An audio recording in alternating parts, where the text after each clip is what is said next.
So hello friends, last lecture में हमने covalent bond formation के बारे में पढ़ा था। चैप्टर नंबर 4 है कार्बन एंड इट्स कंपाउंड्स को हमने स्टार्ट कर लिया था और चैप्टर नंबर 4 को हमने स्टार्ट कर लिया था। उसके बाद हमने कोवलेंट बॉन्ड के बारे में पढ़ा था कि कोवलेंट बॉन्ड है वो कैसे बनता है, उसकी डेफिनेशंस के बारे में हमने पढ़ा था कि कोवलेंट बॉन्ड है वो mutual sharing of the electron, the participating of the atom, मतलब कि शेयरिंग से बनता है। कैसे आपके इलेक्ट्रॉन्स है वो शेयर करते हैं, शेयरिंग ऑफ द इलेक्ट्रॉन से बनता है, उसी को क्या बोलते हैं हम कोवलेंट बॉन्ड बोलते हैं। ठीक है, तो कोवलेंट बॉन्ड के एक छोटा सा एग्जांपल में मैंने बताया था कि H2 मॉलिक्यूल्स को कैसे फॉर्म किया जाता है। ठीक है, तो आज हम कुछ बहुत से एग्जांपल देखेंगे कैसे कैसे आपकी कोवलेंट बॉन्ड की फॉर्मेशन होती है, कैसे आपकी कंपाउंड की फॉर्मेशन होती है। देखिए, आप बहुत से मॉलिक्यूल्स देखते हो H2Cl2 N2O2, ये जो कंपाउंड देखते हैं, जो गैसेज देखते हो, ठीक है, जो भी कंपाउंड है गैसेज हैं, ठीक है, ये फॉर्म कैसे होती हैं। ठीक है, ये एक एटम दूसरे से एटम से रिएक्ट कैसे करता है, कैसे कोवलेंट बॉन्ड की फॉर्मेशन होती है। ठीक है, ठीक है, आयनिक बॉन्ड तो हम पढ़ चुके हैं, कैसे किसी कंपाउंड में आयनिक बॉन्ड की कैसे फॉर्मेशन होती है, ट्रांसफर ऑफ द इलेक्ट्रॉन से होती है।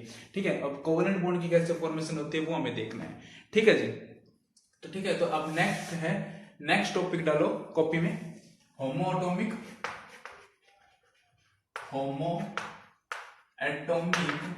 And heteroatomic molecules heteroatomic molecules.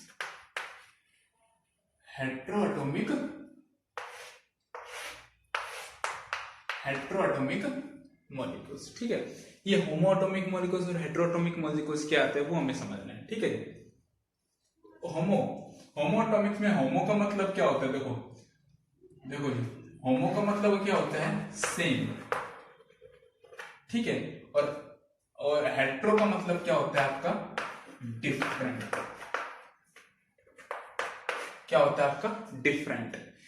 ठीक है, कोवलेंट बॉन्ड की फॉर्मेशंस में जो एटम पार्टिसिपेट कर रहे हैं वो एटम अगर आपके सेम है तो उसको हम बोलेंगे होमोएटॉमिक मॉलिक्यूल्स।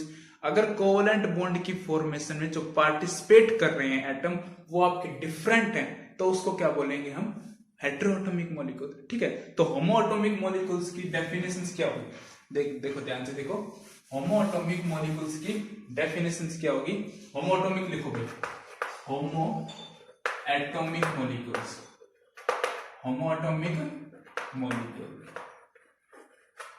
मॉलिक्यूल्स क्या होते हैं, देखो, the participating atom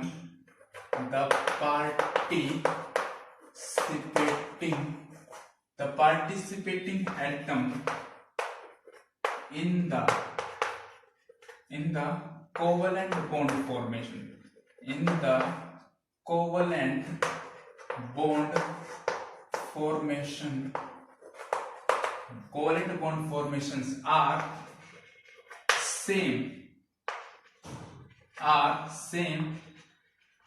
called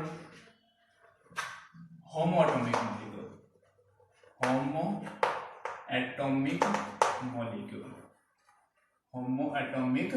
molecules। ठीक है, for example H2Cl2 O2 N2 etcetera. ठीक है, पार्टिसिपेट करने वाले एटम कोवलेंट बॉन्ड की फॉर्मेशंस में आपके अगर एटम वो क्या है, आपके सेम है तो उसको क्या बोलेंगे हम, होमोएटॉमिक मॉलिक्यूल। ठीक है, H2 मॉलिक्यूल दोनों हाइड्रोजन है एटम, दोनों क्या है, सेम है। Cl2 मॉलिक्यूल दोनों क्लोरीन एटम है, वो दोनों क्या है, सेम है। ऑक्सीजन दोनों ऑक्सीजन एटम दोनों क्या है, सेम है। N2 दोनों ऑक्सीजन क्या है, दोनों नाइट्रोजन क्या है, सेम है। ठीक है, जो सेम मॉलिक्यूल्स हैं, ठीक है, और सेम मॉलिक्यूल्स कोवलेंट बॉन्ड की फॉर्मेशंस में सेम मॉलिक्यूल्स होते हैं पार्टिसिपेट करने वाले, तो उन्हीं को क्या बोलते हैं, होमोएटॉमिक मॉलिक्यूल्स बोला जाता है। और हेट्रोएटॉमिक मॉलिक्यूल्स देखिए, हेट्रोएटॉमिक मॉलिक्यूल्स क्या होंगे,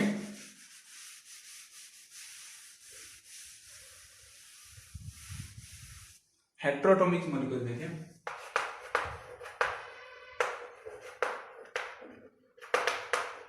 हेट्रोएटॉमिक मॉलिक्यूल देखिए, द पार्टिसिपेटिंग एटम, वही सब कुछ लिखना है, द पार्टिसिपेटिंग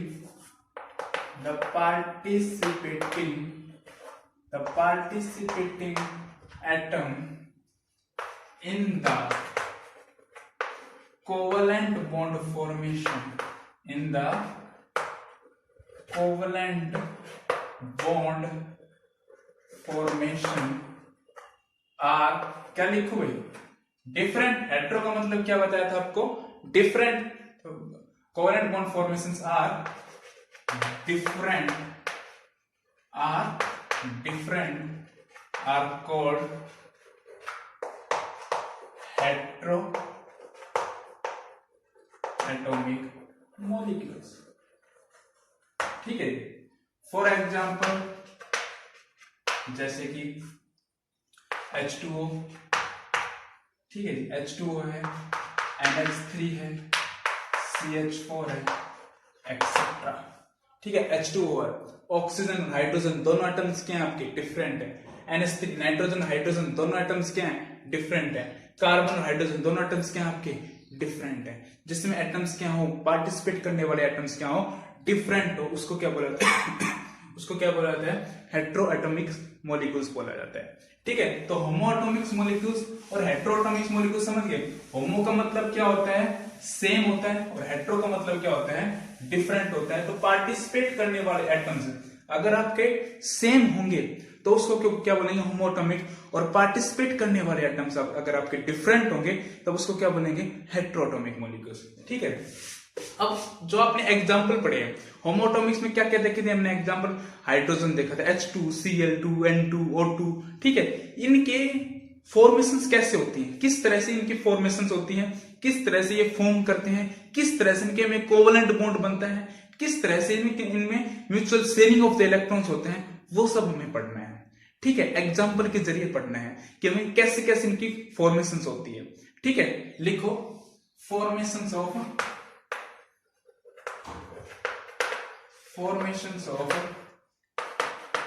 होमोएटॉमिक ले लेते पहले, formations of homo atomic molecules. ठीक है, देखो इसमें एग्जांपल लेते हैं, पहला एग्जांपल लेते हैं, मान लो Cl2 मॉलिक्यूल्स का लेते हैं, Cl2 मॉलिक्यूल्स है। अभी आप क्लोरीन गैस देखी होगी, Cl2 मॉलिक्यूल, ये बनता कैसे, इसमें कोवलेंट बॉन्ड की फॉर्मेशंस कैसे होती है वो हमें पता करना है। Cl2 है, कितने एटम है इसमें, 2 एटम है। देखो तो आपने क्या लिखे यहाँ पे, कैसे Cl2 मॉलिक्यूल्स की फॉर्मेशंस कैसे करोगे आप, दो क्लोरीन एटम है, तो यहाँ पे 2 क्लोरीन आपने लिख लिए। देखो मैंने आपके इलेक्ट्रॉन डॉट स्ट्रक्चर बताई थी। ठीक है, क्लोरीन की वैलेंस शेल में कितने इलेक्ट्रॉन्स हैं, क्लोरीन का एटॉमिक नंबर कितना आपका 17 है। ठीक है, तो इसकी वैलेंस शेल में कितने इलेक्ट्रॉन्स होंगे भाई, 2 और 8 लिखो, फिर उसके बाद कितना लिखूं, 7। तो इसकी वैलेंस शेल में कितने इलेक्ट्रॉन्स हैं, 7। तो इसमें यहाँ पे क्या कितने डॉट लगाऊं, यहाँ पे जितनी वैलेंस शेल में इलेक्ट्रॉन्स होते हैं उतने यहाँ पे क्या लगा दो, आप डॉट लगा दो।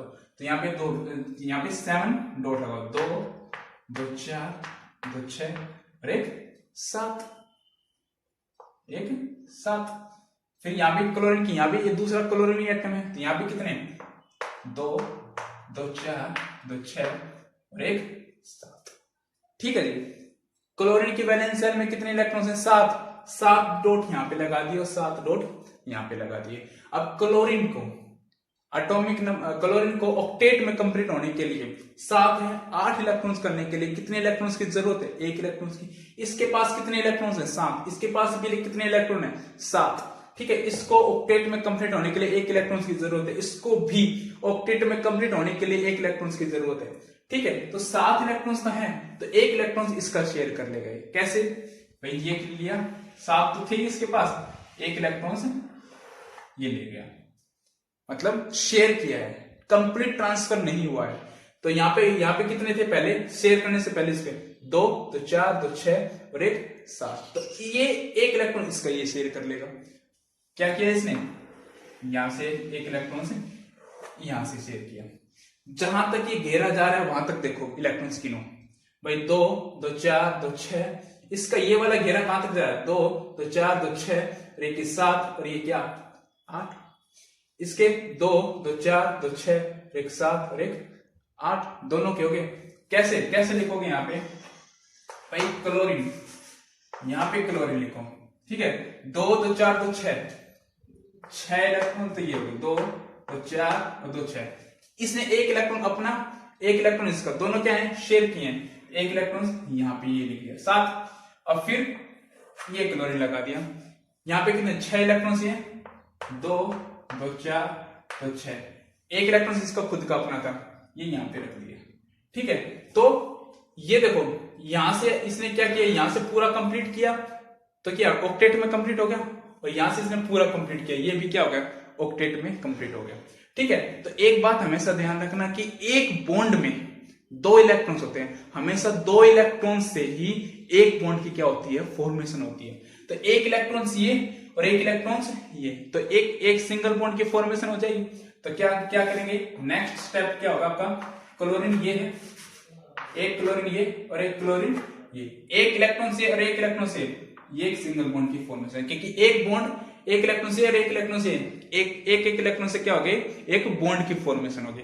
साइड में कितने इलेक्ट्रॉन से वो इतना फर्क नहीं पड़ता, हमें क्या पढ़ना है अभी कोवलेंट बॉन्ड पढ़ना है। तो ये क्या होगा एक कोवलेंट बॉन्ड, क्लोरीन और क्लोरीन के बीच में एक सिंगल बॉन्ड की फॉर्मेशन होगी, इनके बीच में क्या है सिंगल बॉन्ड की फॉर्मेशन होगी, ये आपका एक Cl2 मॉलिक्यूल्स क्या हो गया है तैयार हो गया। ठीक है, कैसे पता चला वो देखो ध्यान से, Cl2 मॉलिक्यूल्स लिया था हमने, 2 Cl मॉलिक्यूल्स हमने लिख लिए, इनके वैलेंस शेल में इलेक्ट्रॉन लिख लिए, इसमें 7 इलेक्ट्रॉन थे, इसमें 7 इलेक्ट्रॉन थे। ठीक है, तो ये 7 इलेक्ट्रॉन थे 7 इलेक्ट्रॉन थे, इसको एक इलेक्ट्रॉन की जरूरत थी, इसको भी एक इलेक्ट्रॉन की जरूरत थी, इसने एक इलेक्ट्रॉन इसका शेयर किया, ये शेयर कर लिया, इसने इसका इलेक्ट्रॉन एक शेयर किया, ये शेयर कर लिया, दोनों शेयरिंग वाले जो दोनों इलेक्ट्रॉन थे वो दोनों हमने बीच में रख दिए, और दोनों जो शेयरिंग किए उन्होंने, एक इलेक्ट्रॉन इसने अपना शेयर किया, एक इलेक्ट्रॉन इसने अपना शेयर किया, तो दोनों शेयरिंग वाले जो इलेक्ट्रॉन्स थे वो यहाँ पे लिख लिए। एक बॉन्ड से 2 इलेक्ट्रॉन्स की क्या, 2 इलेक्ट्रॉन से एक बॉन्ड की फॉर्मेशन होती है, एक इलेक्ट्रॉन से और एक इलेक्ट्रॉन से यहाँ से एक मिलाने के बाद क्या हो जाएगा बॉन्ड बनेगा, तो ये बॉन्ड बना दिया, ये Cl2 मॉलिक्यूल्स आपका तैयार हो गया। Cl2 मॉलिक्यूल्स क्या होगा आपका तैयार हो गया। तो इसको एक क्लोरीन और एक क्लोरीन के बीच में कौन सा बॉन्ड है, एक लाइन है, तो इसको क्या बोलेंगे, इन दोनों के बीच में कौन सा बॉन्ड होगा, बन गया आपका एक सिंगल बॉन्ड बन गया। ठीक है, एक लाइन जा रही है, ठीक है, एक बॉन्ड के, तो इसको क्या बोलेंगे सिंगल बॉन्ड। अगर 2 लाइन जाती तो उसको क्या बोलते हैं डबल बॉन्ड बोलते हैं, 3 लाइन जाती तो ट्रिपल बॉन्ड बोलते हैं। ठीक है, ये आपको नोट करना है, साथ के साथ अच्छे से नोट करते रहा करो, और अपनी फेयर नोटबुक में नोट करते रहा करो। ठीक है जी, आपकी नोटबुक मेंटेन रहनी चाहिए।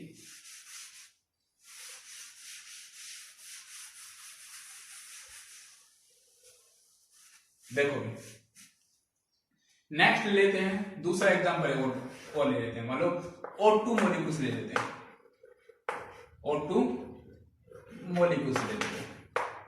ठीक है, 2 ऑक्सीजन है, O2 मॉलिक्यूल्स है, इस मॉलिक्यूल्स में कितने एटम है 2 एटम है, एक ऑक्सीजन यहां पे ले लिया, एक ऑक्सीजन यहां पे ले लिया। ऑक्सीजन की वैलेंस शेल में कितने इलेक्ट्रॉन्स है, कोवलेंट बॉन्ड फॉर्मेशन से पढ़ने से पहले आपको 1 से लेके कम से कम एटलीस्ट 20 तक तो याद होनी चाहिए एटॉमिक नंबर, और उसकी वैलेंस शेल में इलेक्ट्रॉन्स कैसे निकालते हैं वो सब हमें आपको पता होना चाहिए। ये सब वैलेंस शेल में इलेक्ट्रॉन्स निकालना, ये सब आपकी 9th क्लास की बातें हैं।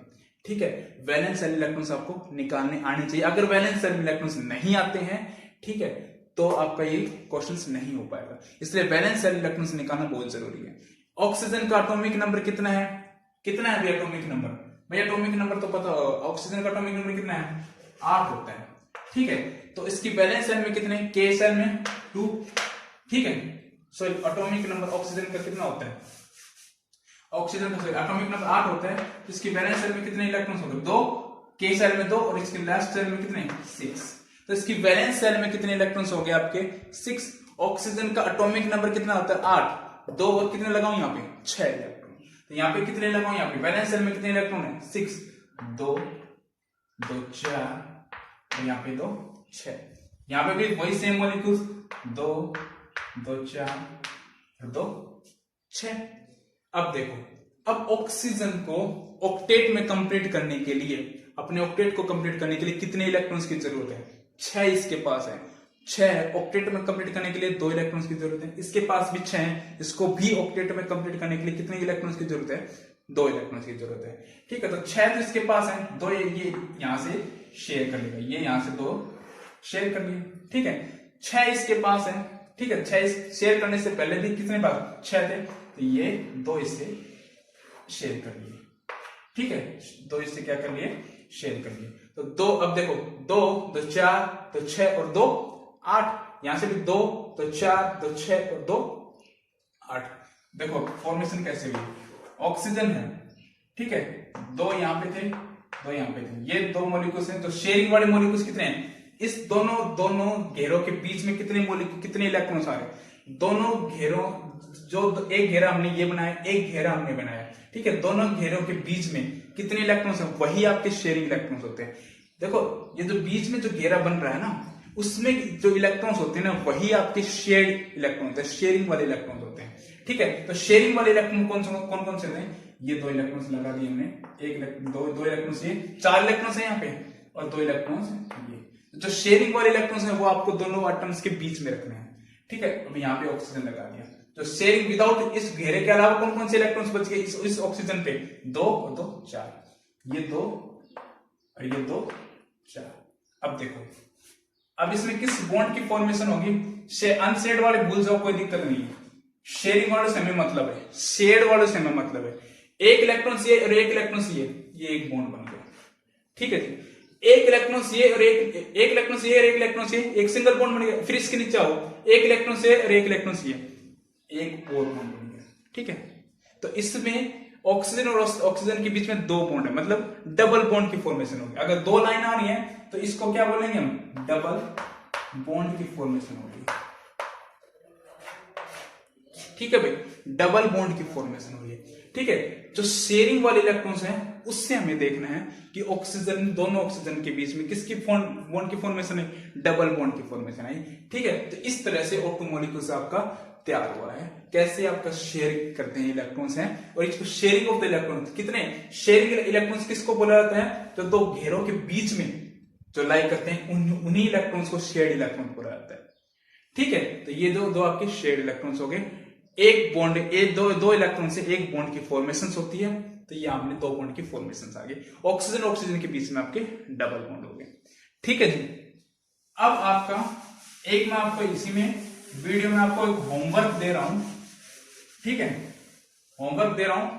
3rd एग्जांपल है N2 मॉलिक्यूल्स, N2 मॉलिक्यूल। इसकी N2 मॉलिक्यूल्स की आपको फॉर्मेशंस करके दिखानी है इसी तरीके से, और मेरे को और फिर आपको बताना है कि नाइट्रोजन के बीच में कितने बॉन्ड आए हैं, ठीक है। सिंगल बॉन्ड आया है, डबल बॉन्ड आया है, ट्रिपल बॉन्ड। अगर 3 लाइन आएंगे तो ट्रिपल बॉन्ड होगा, 2 लाइन आएंगे तो डबल बॉन्ड होगा, और 1 लाइन आएगी तो सिंगल बॉन्ड होगा, ठीक है। तो आपको क्या करना है कि ये आपका क्या है, आपका होमवर्क है, ये आपका होमवर्क है। ये क्या करना है आपको, N2 मॉलिक्यूल्स की फॉर्मेशंस करनी है, जिस तरीके से हमने किसकी Cl2 की और O2 की फॉर्मेशन की है, ऐसे हमने N2 की मॉलिक्यूल्स की फॉर्मेशन की, वही वैलेंस इलेक्ट्रॉन से ड्रा करके आपको करना है, ठीक है। और क्या करना है आपको, ये करना है आपको, होमवर्क है, ठीक है। फिर आपको क्या करना है, इसको ड्रा करके और फिर आपको मेरे को मैसेज करना है कि आपको बताना है कि इसमें डबल बॉन्ड आया है, ट्रिपल बॉन्ड आया है या सिंगल बॉन्ड आया है, ठीक है। मैसेज करके बताना है, होमवर्क करना है, ये आपका होमवर्क है आज का, ठीक है। Okay, thank you so much.